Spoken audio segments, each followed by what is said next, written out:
प्रणाम। जय जिनेंद्र। मेरा नाम है दीपिका जैन और मैं आज आपको महासती मैनासुंदरी की कथा सुनाने जा रही हूँ। उज्जैन नगर में महाप्रतापी प्रजापल नामक राजा राज्य किया करते थे। उनकी 2 रानियाँ थीं और दोनों रानियों के एक एक पुत्री थी। पहली पुत्री का नाम था सूरसुंदरी, जो स्वभाव से मिथ्यात्व को धारण करने वाली थी, और दूसरी पुत्री का नाम था मैनासुंदरी, जो सम्यक्त्व धारण किए हुए थी। एक दिन राजा ने राज्यसभा में अपनी पुत्रियों के बुद्धिमत्ता की परीक्षा लेते हुए कहा कि अपने पिता के कर्म से प्राप्त ऐश्वर्य से आपको सारी खुशियाँ प्राप्त हो सकती है। इस पर सूरसुंदरी ने कहा, मुझे मेरे पिता की कृपा से सब कुछ मिल रहा है। लेकिन मैनासुंदरी ने जवाब दिया कि पिताजी, सभी जीवात्मा अपने पूर्व और वर्तमान कर्म के अनुसार ही सुख और दुख प्राप्त करता है। इससे पिताजी को बहुत गुस्सा आया और उन्होंने भरी सभा में अपना अपमान महसूस किया। इसके लिए उन्होंने सूरसुंदरी का विवाह इच्छित वर के साथ खूब धन संपत्ति देकर कराया। लेकिन मैनासुंदरी का विवाह कोड़ियों के प्रमुख राजा श्रीपाल से कराया। श्रीपाल राजा बचपन से ही कोढ़ रोगग्रस्त थे।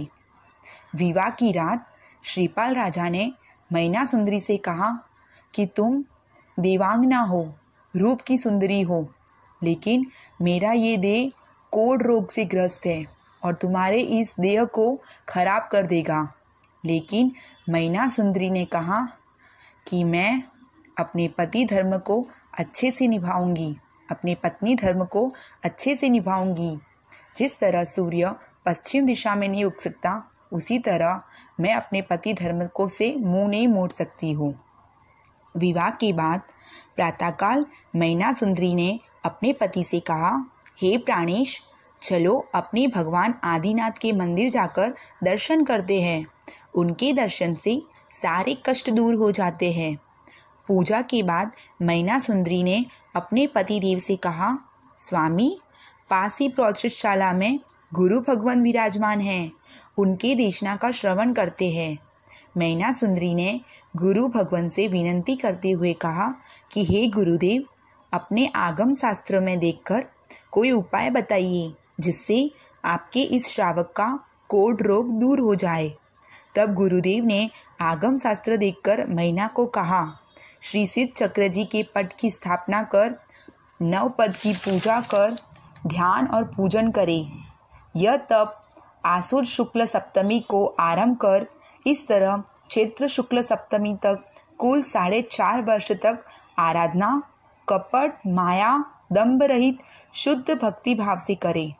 इस तरह पूजन के बाद पक्षाल को लगाने से 18 प्रकार के कोढ़ नष्ट हो जाते हैं, घाव भर जाते हैं, पीड़ा समाप्त हो जाती है और मन वांछित सिद्धियाँ हासिल होती है। गुरु की आज्ञा के अनुसार मैना ने इस विधान को पूर्ण किया। उसने पूरे भक्ति भाव से 9 पद की ओली की, 4.5 वर्ष तक कठिन तपस्या की, पूजन का पक्षाल श्रीपाल राजा के देह पे लगाया और इस तरह श्रीपाल राजा ने तेजस्वी कांतिमय रूप फिर से धारण किया। जिन शासन की आराधना में रहे हुए 700 कोढ़ी साथियों को भी आराधना तप करवाकर उन्हें निरोगी बना दिया। हम सभी ने इस कथा के माध्यम से स्वकर्म के सिद्धांत को समझा, जो शाश्वत है। जो कर्म और विधि में लिखा हुआ है उसे कोई नहीं बदल सकता है। इंसान का कर्म ही उसका धर्म है। इस तरह हम शाश्वत ओली मैनासुंदरी और श्रीपाल राजा के निमित्त में करते हैं। अगर आपको ये स्टोरी अच्छी लगी हो तो प्लीज़ लाइक और शेयर करें। Thank you.